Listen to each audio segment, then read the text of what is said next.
There's a ball that's very close to the pocket, and you can hit it here and make it, here and make it. If you hit it here, you'll make it. Way over to here, you'll still make the ball. So the definition of a hanger is a pro's best friend and an amateur's nightmare. The reason it's an amateur's nightmare is because it's extremely difficult to make a hanger and get the cue ball to go where you want for position on another ball.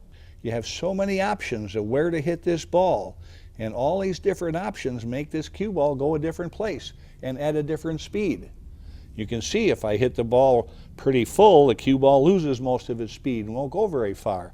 If I hit it way over here, the cue ball loses hardly no speed and takes right off almost at full speed. And so many amateurs just hit it and the cue ball goes the same place every time, and you got to learn to hit this ball in many different places. The next time you watch pros play, watch how they shoot these hangers. You'll see that they take the same amount of time on these hangers as they do on any difficult shot, because they have to hit the exact correct amount of that object ball to get the cue ball to go where they want it to go. And when we talked about speed trade-off and we talked about tangent lines, that will give you a big advantage of controlling the cue ball after it pockets a hanger.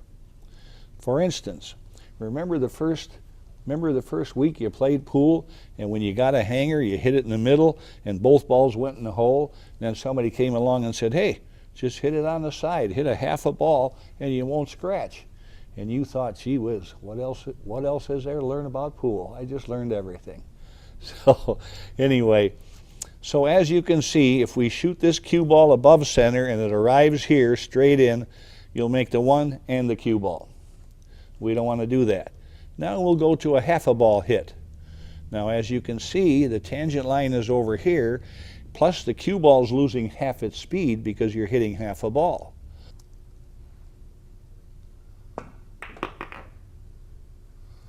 Very nice. If we hit a quarter ball, now you can see the tangent line has changed. Also, the cue ball is going to maintain more speed because it's only hitting a quarter of this ball. So now it'll go much further and it'll go closer to the side pocket.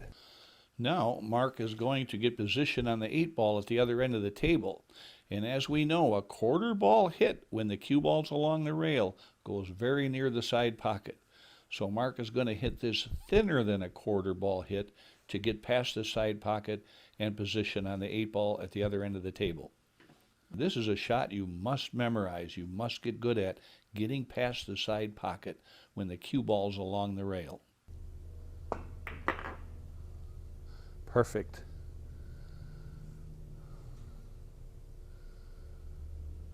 Remember when we were talking about this shot on the other side of the table, that we had these different hits on this object ball, this hanger.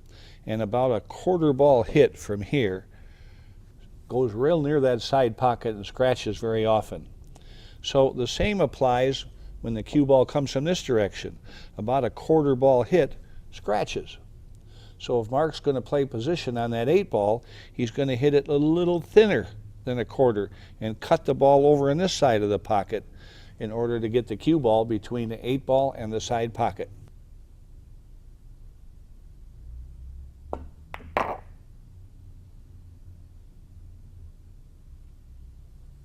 Excellent. When you practice these hanger shots that we're demonstrating for you, it is important that you start about 2 diamonds away with the cue ball in order to master these shots before you start pulling it back, because the farther you pull the cue ball away, the more difficult it is. So practice at close range first to learn how thick or thin to hit the ball and how hard to hit the ball. Okay, on this shot, Mark was going to get position on that 8 ball. He's got some blocking balls there, but here, even if he doesn't have those blocking balls, he wants to hit that second diamond so he stays away from those 2 pockets. You never want to scratch on this shot. And as we learned earlier, if he hits a quarter ball when this ball is along the rail, it comes close to that side pocket. So he wants to hit it a little more of the 1 ball and maybe a touch of right-hand spin to speed it up here a little bit to go down near that second dot.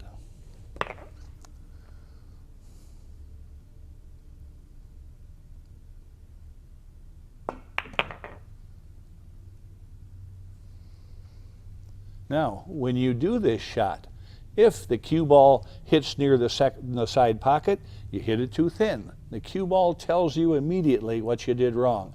If he hits it too full, it would hit the 10 or the 9 ball down there. So the cue ball tells you what to change the next time you practice this shot. Here's an interesting shot, shooting a hanger in the pocket. What Mark is going to do, remember when we talked about stop shots and stop shots with angles, which are sometimes called stun shots? So Mark is now going to create his own tangent line by hitting this one ball so that the collision point, the line between the balls, points right in this area. So he will shoot a stop shot. Cue ball arrives with no spin, slides down the tangent line for position on the 8 and the side.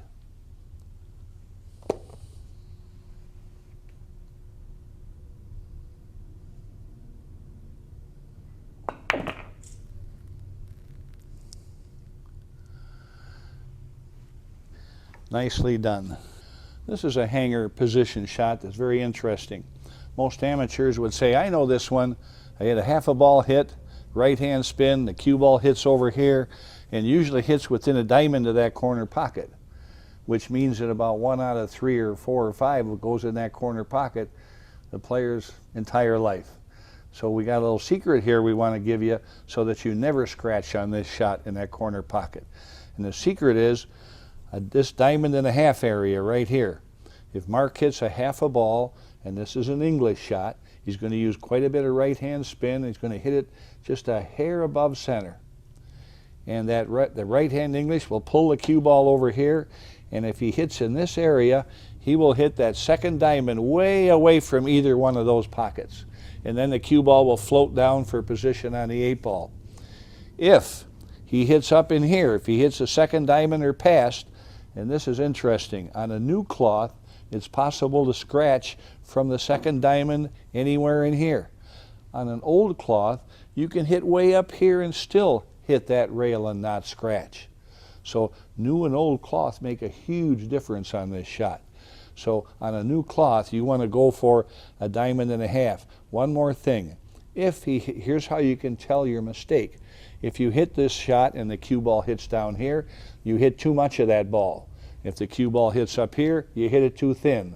So where the cue ball goes dictates what to do to correct it on the next shot. We're looking for a diamond and a half. If Mark hits here, watch how close he comes to that second diamond.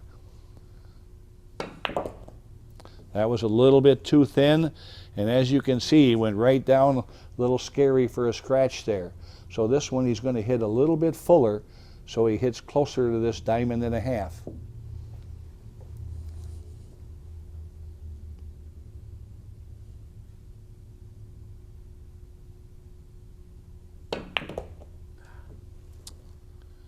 That's the dreaded scratch from hitting that cue ball too far up here. But remember, on a worn cloth, it still would have been safe and hit that rail. So now he's got to hit that one ball fuller.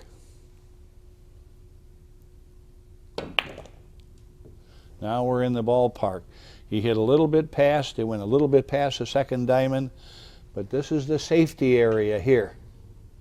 As soon as you start getting down in here, especially on a new cloth, you're going to scratch. So to be safe, look for a diamond and a half, a little fuller.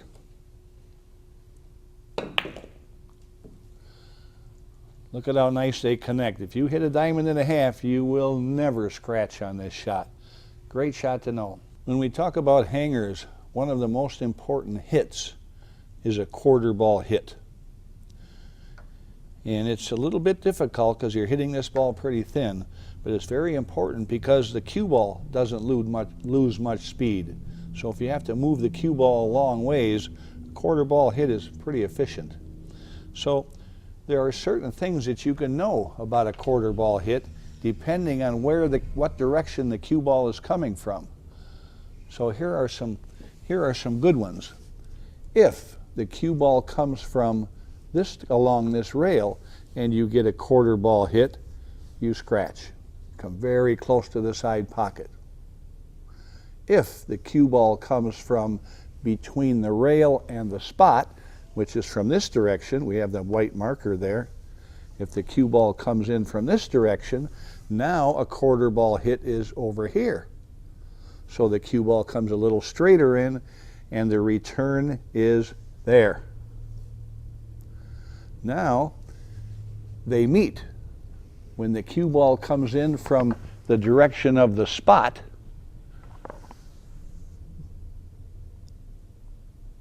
this cue ball moves around. There's the quarter ball hit. The tangent line's a little straighter. Now the cue ball goes right back in your face. And this is one you should always remember. When the cue ball comes in from the spot and you hit a quarter ball hit, the return is right back at you. Now they cross. When the cue ball comes in from between the spot and the rail, from this direction, now this is a quarter ball hit. Now the return is here. There's the return when the cue ball's coming in from between the rail and the spot. Okay? And here's one that you'll love forever. When the cue ball is coming in from near the side pocket, now the quarter ball hit is way over here. The cue ball will hit this rail, and it'll go right into this rail. It'll hit that rail right near where the joint of the cue is and go right down near that first diamond every single time. So now Mark will demonstrate.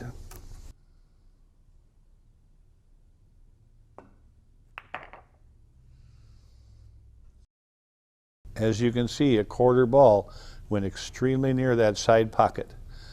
Now let's try the second position. Now a quarter ball should head down near that corner pocket down there. The quarter ball hit is a pretty thin hit. And you'll see the cue ball doesn't lose much speed. Perfect.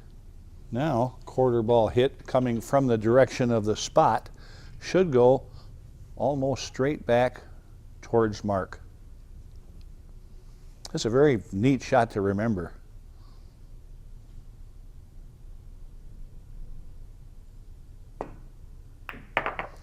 Now in that case, Mark hit it. The cue ball always tells you the mistake you made. He hit that a little bit thin. Let's try it again.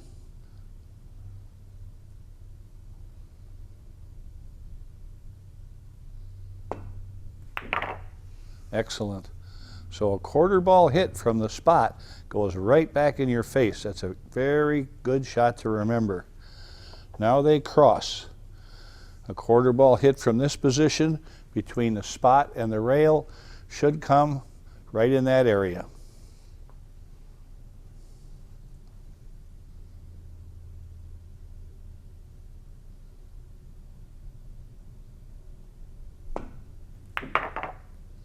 Excellent.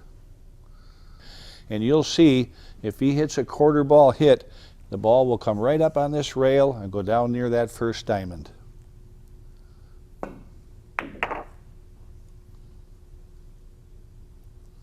Very, very excellent. You should practice all these hanger shots at home and start out by placing the cue ball close to the object ball. You'll learn the shots faster that way. But they're all such important shots. It is so important to learn where does the cue ball go on a thick hit or a thin hit, so you can learn position and win more games.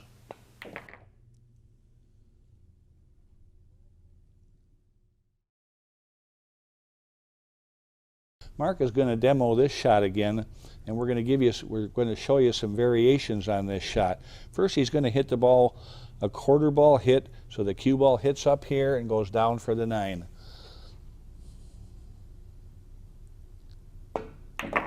So you can see when the cue ball dies like this here, that means you hit the ball too full. I had Mark do that on purpose. Now think about the speed trade-off we learned about. The first time Mark shot this shot, the cue ball went about 2 feet, and because he hit the object ball too full. Now this time he's going to shoot exactly the same speed, hit the ball thinner. Watch how far the cue ball goes this time. That's perfect. Now, we're going to move the 9 to the other side of the table. We'll diamond and a half from the corner pocket. Now we're going to show you a variation of that shot. The 9 is on the other side of the table, so now we're going to get the cue ball on that side of the table. There's 2 ways to do that, 2 easy ways. The first way we're going to do it is, Mark's going to shoot the same shot, hitting about a quarter ball, but this time with a little bit of right-hand spin. And what that will do, instead of the cue ball hitting here and going way up here and down on that side of the table, the cue ball will hit here and the right-hand spin will pull it over here, so Mark ends up on the other side of the table.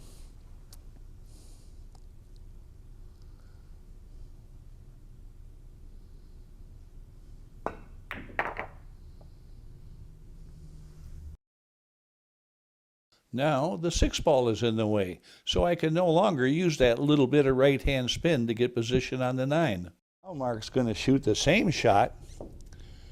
He's going to hit the same place, a quarter ball hit, but he's going to hit a stop shot, meaning the cue ball arrives here with no spin, so that the cue ball comes straight into this rail, and he's going to add a little touch of left-hand spin so the cue ball heads back that way and stays on that side of the 9 ball.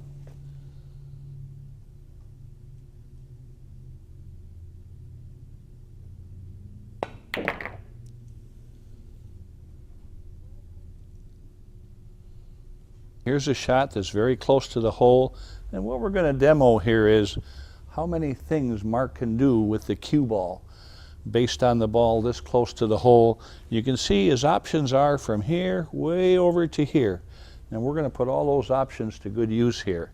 First of all, we want to play position on the 9 ball.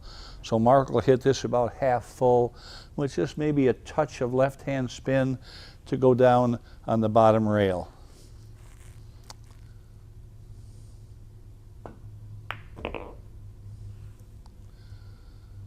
Okay, now I'm going to get these balls and I'm going to move the 9 ball just a little bit over here. Now, the same identical shot, I have it marked, the same shot. Now, he's got a problem here. Now I want to get on the other side of the 9. So what he'll do is hit the ball way over in this side of the pocket. So the cue ball just brushes the 6, hits the rail up here, and goes on the other side of the 9. Difficult shot. Many people wouldn't even think this was possible.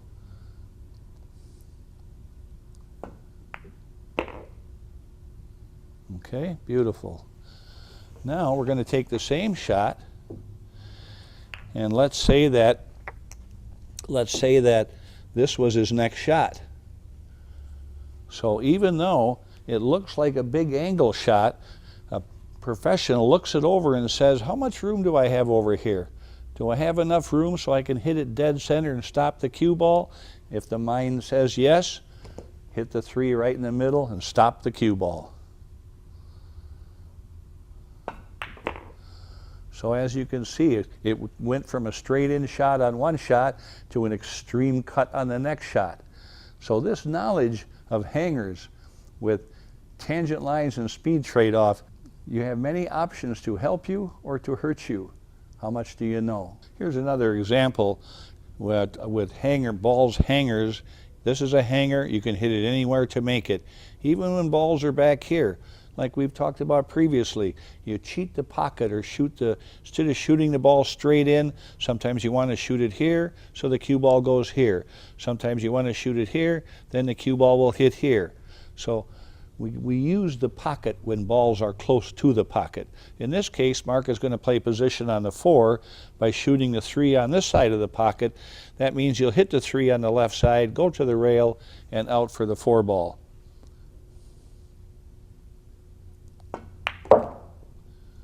Okay, now if we had the same exact shot and there was a ball here, now he would shoot a little stop shot to slide over there. Cheat the pocket, no spin on the cue ball, it goes straight across. He had a little draw on that, but he won the game. Try that once more. Table's really slippery.